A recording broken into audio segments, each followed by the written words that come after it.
அதுதான் இந்த கூட்டத்தோட தலைப்பு. ஆனால் தமிழ்நாடு இங்கே என்பதே முதல்ல ஒரு கேள்விக்குறி. ஏனென்றால் இந்தியாவிலே மொழி வழி மாநிலங்களாக தமிழ்நாடு பிரிக்கப்படும் போது தமிழ்நாட்டிலிருந்து ஆந்திர, கர்நாடக, கேரளா இந்த 3 மாநிலங்களும் 58,000 சதுர கிலோமீட்டர் நிலங்களை தமிழ் மண்ணை நம்மிடமிருந்து திருடி சென்றிருக்கிறார்கள் ஆந்திர, கர்நாடக, கேரளார்கள். அப்படி பார்க்கும்போது தமிழ்நாடு எங்கே அப்படின்ற கேட்கின்ற கேள்வியும் நம்மிடம் இருக்கிறது. இருப்பினும் திருடி சென்றாலும் மீதம் இருப்பதை நாம் தமிழ்நாடு என்று அங்கீகரித்ததன் விளைவாக இதை நாம் தமிழ்நாடு இங்கே என்று கூறிக்கொண்டிருக்கிறோம். ஆனால் உண்மையில் தமிழ்நாடு எங்கே என்று கேட்கும் நிலையில் தான் இந்த தமிழ்நாடு இருக்கிறது. இருப்பினும் இதை நாம் தமிழ்நாடு ஏற்றுக்கொள்வோம். இந்த தமிழ்நாட்டிலே தமிழ்நாடு இங்கே, தமிழ் எங்கே எனும் கேள்வியை நாம் கேட்க வேண்டியிருக்கிறது. தமிழ் எங்கே எனும் கேள்வி ஆந்திராவிலோ, கர்நாடகாவிலோ, கேரளாவிலோ, அமெரிக்காவிலோ, பிரான்சிலோ நாம் கேட்கவில்லை. தமிழ் மண்ணிலே நாம் தமிழ் எங்கே எனும் கேட்கும் நிலையில்தான் இந்த தமிழ்நாடு இருக்கிறது என்பதை இந்த மக்கள் புரிந்து கொள்ள வேண்டும். ஏன் தமிழ் வேண்டும்? தமிழ் ஒரு பேச்சு மொழி தானே, ஒரு தகவல் தொடர்பு தானே. நாம் தமிழ் இல்லாமலும் வாழலாமே என்று அறிவு ஜீவிகள் கூறுவார்கள். தமிழ் என்பது வெறும் தகவல் தொடர்பு மட்டுமல்ல, அது இந்த மண்ணின் வரலாறு, புவியியல், மருத்துவம், வாழ்வியல், வானியல் அனைத்தையும் தாங்கி அடுத்த தலைமுறைக்கு கடத்தும் ஒரு மாபெரும் பாதுகாப்பு பெட்டகமாகத்தான் தமிழ் இந்த மண்ணிலே வாழ்ந்து கொண்டிருக்கிறது. தமிழ் அழிந்தால் தமிழ் பேசும் தமிழர்கள் அழிவர். தமிழர் அழிந்தால் இந்த மண் வேற்றினத்தாரின் வேட்டை காடாக மாறும் என்பதை நாம் உணர வேண்டும். சமீப காலமாகவே இந்த மண்ணிலே தமிழ் இல்லை என்பதை நாம் முற்று முழுதாக உணர வேண்டும். ஆனால் தமிழ் இந்த மண்ணிலே உலகத்தில் தோன்றிய முதல் மொழி, அதை யாராலும் அழிக்க முடியாது. அந்த மொழி அழிந்தால் இந்த உலகம் அழியும் என்று நாம் பெருமைப்பட்டுக் கொண்டு திரிந்து கொண்டிருந்தோம். சுமார் 30 ஆண்டுகளுக்கு முன்பாக இந்த மண்ணிலே ஆங்கில வழி கல்வியை திணித்த இந்த திராவிட அரசுகள் தமிழ் இளைஞர்களிடமிருந்து தமிழ் மொழியை அவர்கள் வாயில் இருந்து பிடுங்கி இங்கிலீஷை திணித்திருக்கிறது. அதனால் இன்று இளைஞர்களுக்கு பேசுவது தங்கிலீஷ், எழுதுவது இங்கிலீஷ் என்ற நிலையில் மாறி இருக்கிறது. ஏனென்றால் நாம் எந்த இடங்களிலும் பெரும்பான்மையாக தமிழை பயன்படுத்துவதில்லை. உதாரணமாக நம் கையிலே செல்போன் இருக்கிறது, பைக் வைத்திருக்கிறோம், முதல் மாடிக்கு போறோம், டிவி பார்க்கிறோம், சேனலை மாத்துறோம், ரிமோட் எடுக்கிறோம், எல்லாமே ஆங்கில சொற்களாக இருக்கிறது. இதெல்லாம் கண்டுபிடித்தவன் ஆங்கிலன் என்று நீங்கள் கூறலாம். ஆனால் அனைத்திற்கும் தமிழில் பொருள் உள்ளது. எல்லோரும் இந்த கணினி மயமாக்கப்பட்ட இந்த உலகத்திலே 236 மொழியை எப்படி நீங்கள் அந்த விசை பலகையில், கீபோர்டில் பொருத்துவீர்கள் என்று எல்லோரும் கேட்டு ஏளனமாக சிரித்த போது இந்த தமிழ் இந்த உலகத்தின் அறிவியல் மொழி, அது கணினி மொழி என்பதை நிரூபிக்கும் விதமாக தமிழிலே உயிர் எழுத்து 18, மெய் எழுத்து 12 மொத்தம் 30 எழுத்துக்களை கணினியில் பொருத்தி 236 எழுத்துக்களையும் நாம் அந்த விசைப்பலகையில் அடிக்கும் வகையில் அதை பொருத்தினோம். அவர்கள் 36 பொத்தான்களை கொடுத்தார்கள், அதில் 6 மீதம் அவர்களுக்கு திருப்பி கொடுத்திருக்கிறோம். எனவே கணினியில் பொருந்தக்கூடிய உலகத்தில் ஒரே தலை சிறந்த மொழி எது என்றால் அது தமிழ்தான் என்பதை இந்த மக்கள் உணர வேண்டும். நாம் நம்முடைய குழந்தைகளுக்கு முதலில் தமிழில் பெயர் வைப்பதில்லை. அனைத்தும் சமஸ்கிருதமயமாக்கப்பட்டிருக்கிறது. கிறிஸ்தவர்கள் ஆங்கிலமயமாக்கப்பட்டிருக்கிறார்கள். முஸ்லிம்கள் அரபி மயமாக்கப்பட்ட பெயர்களையே இந்த குழந்தைக்கு வைக்கிறார்கள். குழந்தைக்கு எந்த பேர்ல பெயர் வச்சா நமக்கு என்ன அப்படின்னு நீங்க நினைக்கலாம். ஆனால் ஒரு சொல்லை மீண்டும் மீண்டும் சொல்லும் போது அது ஒரு மந்திரமாக மாறி அது நமக்கான நன்மையை செய்யும்.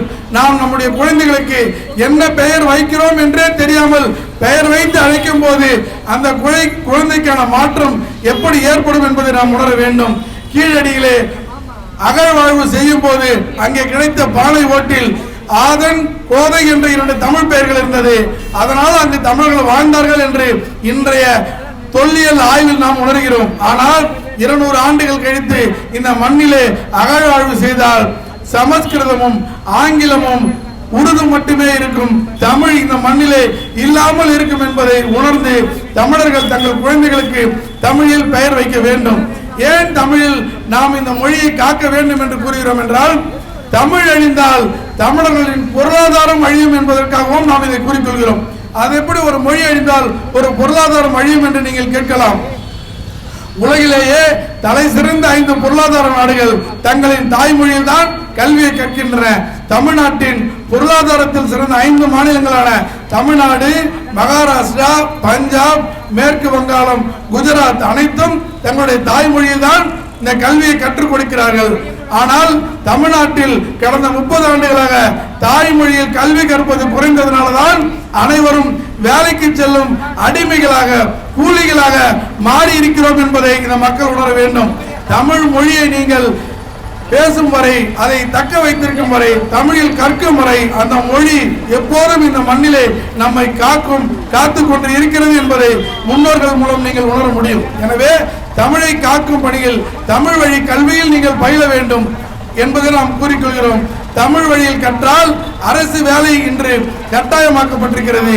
நல்லா படிங்க, நல்ல வேலைக்கு போங்கன்னு சொல்லி இன்றைய தொழில்களை நாம் அயலவர்களிடம் விட்டுவிட்டு கூலிகளாக மாறி இருக்கிறோம் என்றால் அதற்கு காரணம் இந்த ஆங்கில வழி மோகம் தான் என்பதை நாம் சிந்தித்து பார்க்க வேண்டும். கல்வியில் தமிழ் இல்லை, பேச்சில் தமிழ் இல்லை, பெயர்களில் தமிழ் இல்லை, நாம் வாங்கும் பொருட்களிலும் தமிழ் இல்லை. பொருட்கள் பெயர்கள் அனைத்தும் சமஸ்கிருதத்திலும் இங்கிலீஷிலும் இந்தியிலும் இருக்கிறது. எனவே அந்த பொருளின் விளம்பரம் நடிகர்களாகவும் அந்த மொழியை சார்ந்தவர்கள் வருகிறார்கள். அந்த பொருட்களை விற்க வருபவர்களும் அந்த மொழியை சார்ந்தவர்களாக இருக்கிறார்கள். தமிழ்நாட்டிலே தமிழர்கள் உற்பத்தியில் இருந்து வெளியேறி இன்றைக்கு தரகு வணிகத்தை செய்து கொண்டிருக்கிறதுக்கு காரணம் நாம் வேற்று மொழியை கையில் எடுத்து தன்னுடைய சுய சிந்தனையிலிருந்து வெளியேறியதன் விளைவாகத்தான் தமிழர்கள் இன்று தன்னுடைய தாய்மொழியிலிருந்து விலகியதன் விளைவாக அடிமை வேலைகளுக்கும் கூலிகளுமாக நாம் தெரிந்து கொண்டிருக்கிறோம் என்பதை உணர்ந்து தாய்மொழியில் கற்க வேண்டும் என்று இந்த நேரத்தில் நாம் கூறிக்கொள்கிறோம்.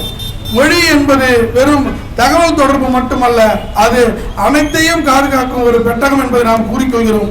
தமிழில் படித்தால் என்ன கிடைத்துவிடும் என்று எல்லோரும் கேட்பார்கள். தமிழில் படித்தால் மட்டும்தான் உங்களுக்கு சுயமாக சிந்திக்கும் திறன் கிடைக்கும். ஏனெனில் உலக நாடுகள் தங்களுடைய பொருளாதாரத்தில் வலுவான நாடுகள் அனைத்தும் தாய்மொழியில் படிப்பதால் தான் இன்று பொருளாதாரத்தில் வலுவாக இருக்கின்றன.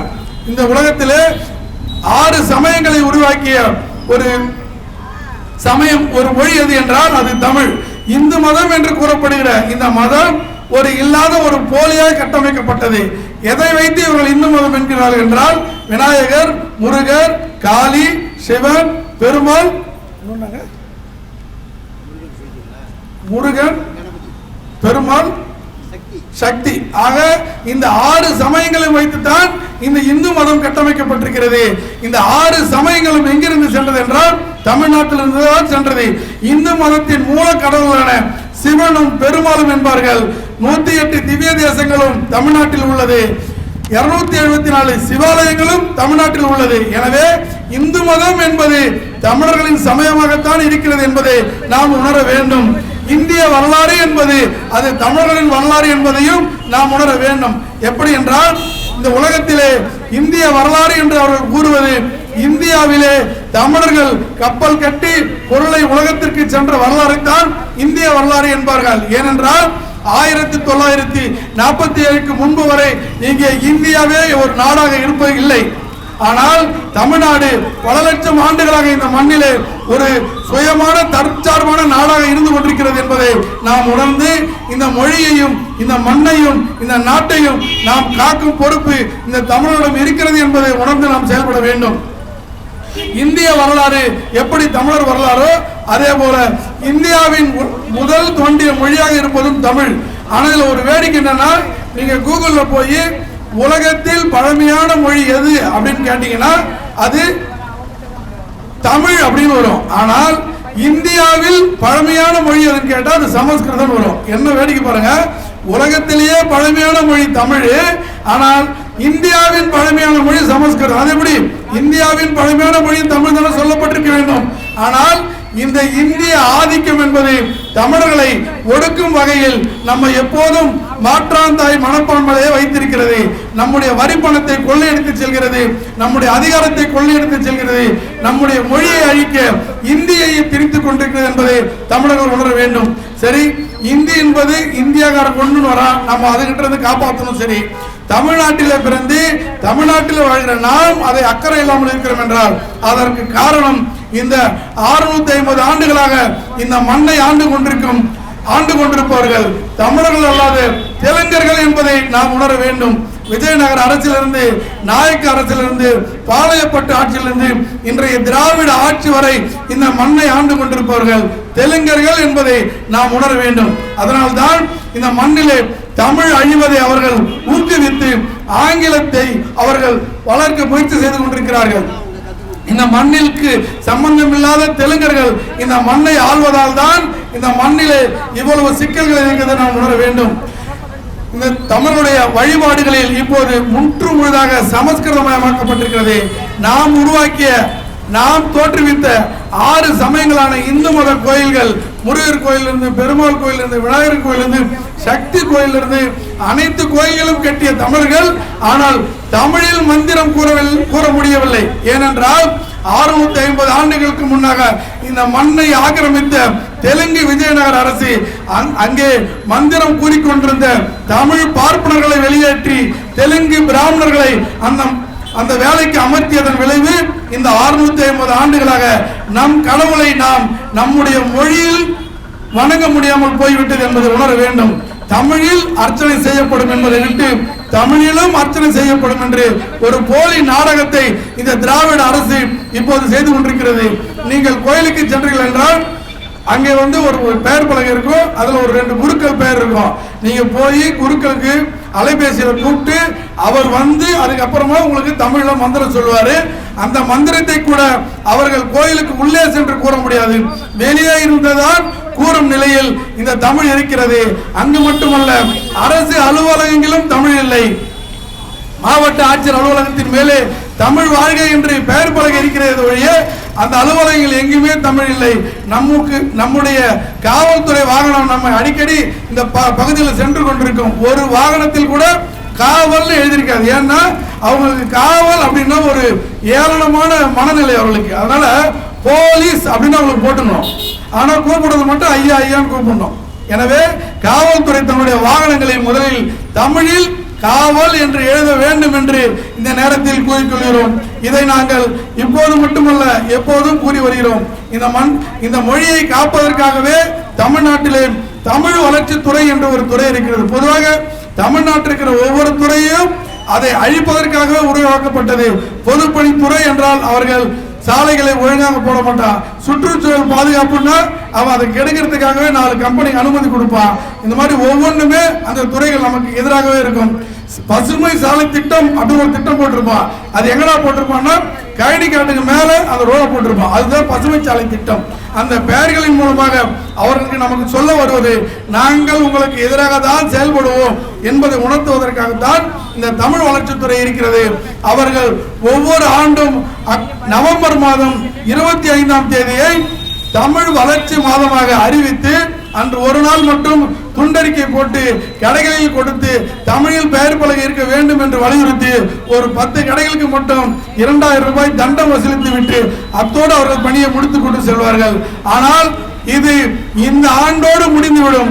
இனி அடுத்த ஆண்டு அது தொடரக்கூடாது என்பதற்காகத்தான் தமிழர் விடுதலை கட்சி காஞ்சியை தமிழ்படுத்துவோம், தமிழ்நாட்டை தமிழ்படுத்துவோம், அதை காஞ்சியில் செயல்படுத்துவோம் என்ற நோக்கோடு இந்த கூட்டங்களை நடத்தி கொண்டிருக்கிறோம். நவம்பர் 1 அன்று காஞ்சிபுரத்திலே ஒரு பெரும் பொதுக்கூட்டத்தை போட்டு அத்தோடு இந்த பரப்புரையை நாங்கள் முடித்து விடுகிறோம். இனி நவம்பர் 1க்கு பிறகாக நாங்கள் அந்த சொல்லை சொல்லாக மட்டுமில்லாமல் செயலாகவும் செய்ய இருக்கிறோம் என்பதை இந்த வணிகர்களுக்கு தெரிவித்துக் கொண்டு இந்த நவம்பர் 1க்குள் உங்களுடைய பெயர் பலகைகளை நீங்கள் தமிழ் படித்து விடுங்கள் என்று நாங்கள் நம்புகிறோம். தமிழ் படுத்தவில்லை என்றால் பாவேந்தர் பாரதிதாசன் வழியில் வணிக விளம்பர பலகை, அதில் வன்தமிழ் இல்லாவிடில் கைவை என்று பாரதிதாசனாரின் கூற்றை நாங்கள் செயல்படுத்தும் விதமாக எங்களை ஆளாக்கி விடாதீர்கள் என்று உங்களிடம் நாங்கள் மீண்டும் மீண்டும் கூறிக்கொள்கிறோம். எனவே தமிழ் காப்பு என்பது தமிழர்களின் தலையாய கடமை. தமிழ் இருந்தால்தான் தமிழர்கள் இருக்க முடியும். தமிழர்கள் இருந்தால்தான் தமிழ்நாடு இங்கே என்று நாம் கூற முடியும் என்பதை கூறிக்கொண்டு எப்போதும் தமிழோடு வாழ்வோம். தமிழ் நம்மை வாழ வைக்கும். தமிழே வழி, தமிழா வழி. நன்றி. அடுத்ததாக இறுதி உரையாகவும் நன்றி உரையாகவும் தமிழர் வணிகர் சங்க தலைவர் திரு சங்கர் அவர்கள் சிறப்புரையாற்றுவார்.